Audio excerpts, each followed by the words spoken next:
Hey guys, it's Artemis, and this is Diary of a Play, presented by Motorola. In this series, I'm going to take you through one of our best plays from the weekend and show you exactly what it takes to execute the perfect play.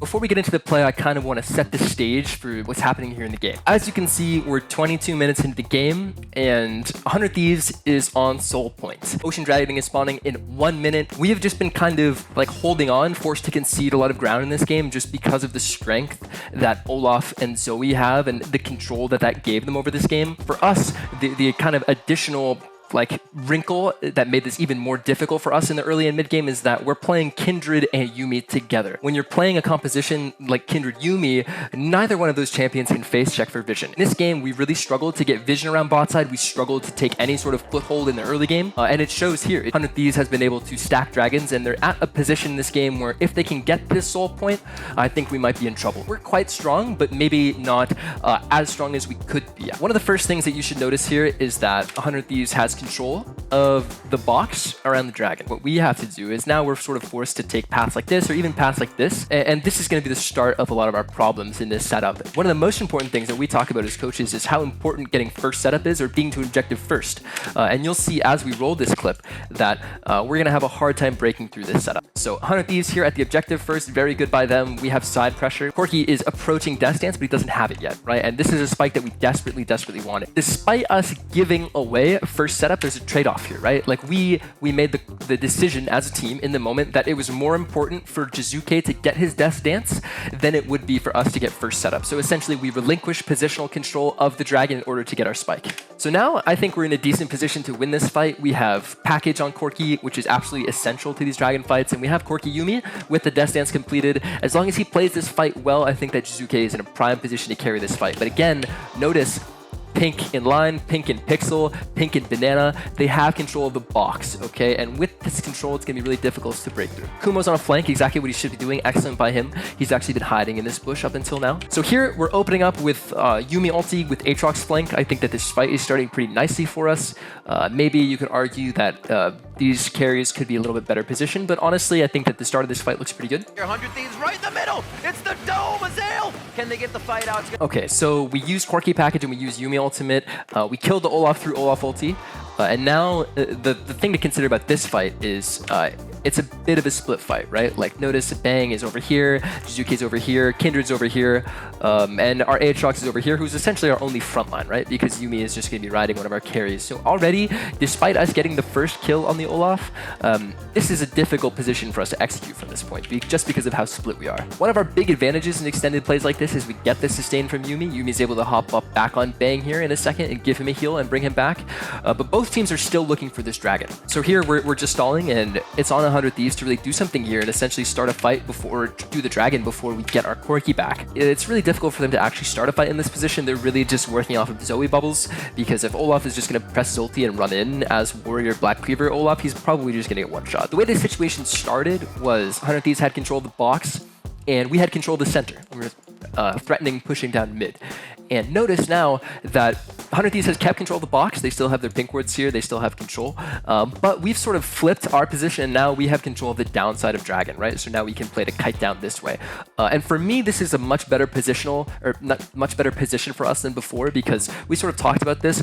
The threat of giving away mid push in an objective standoff like this is you're going to either lose like your mid turret or something like this. But if we're losing mid T2 for stopping their win condition with an outscaling composition, like that is a trade-off that we're very happy with. But if you can ever trade to either deny the enemy their win condition or get closer to your win condition, these are typically good trades.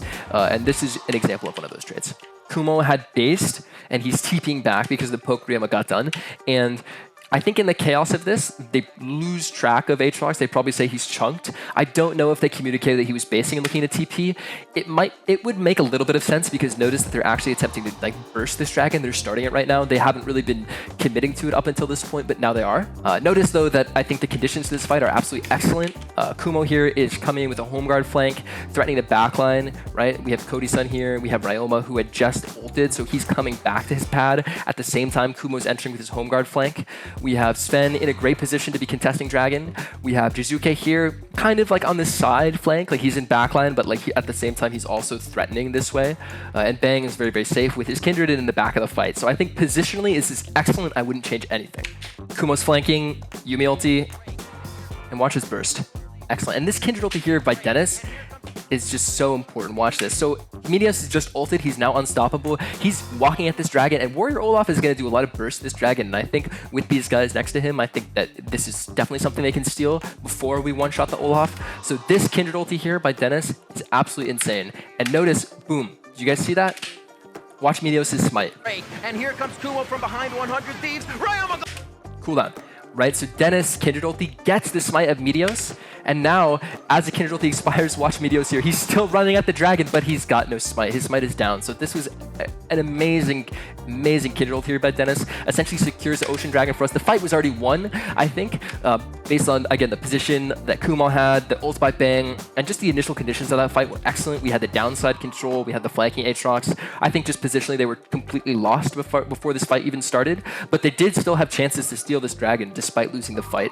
And let's say that Olaf got this dragon, we would have gotten Nash after because we would have won the fight, but that permanent soul condition might have made the scaling of our composition not so straight clear and might have made it difficult for us to play the game. I think some of like the big picture concepts that I would point out here that were so crucial for us is understanding your win conditions and understanding how to play the item spikes. Like, we had been very happily giving away early dragons. We've been happily giving away small things across the map because we're getting closer to our spikes and getting closer to our win condition. And it's not until we had Ardent Sensor Athenes on our Yuumi and we had 3 items on Corki that we really felt comfortable essentially making a play that's going to flip the game. And the only reason that, again, we're able to actually execute here is because of the initial conditions, and we'll check them out one more time. So here, Kumo has based. He's TPing back with a home guard flank.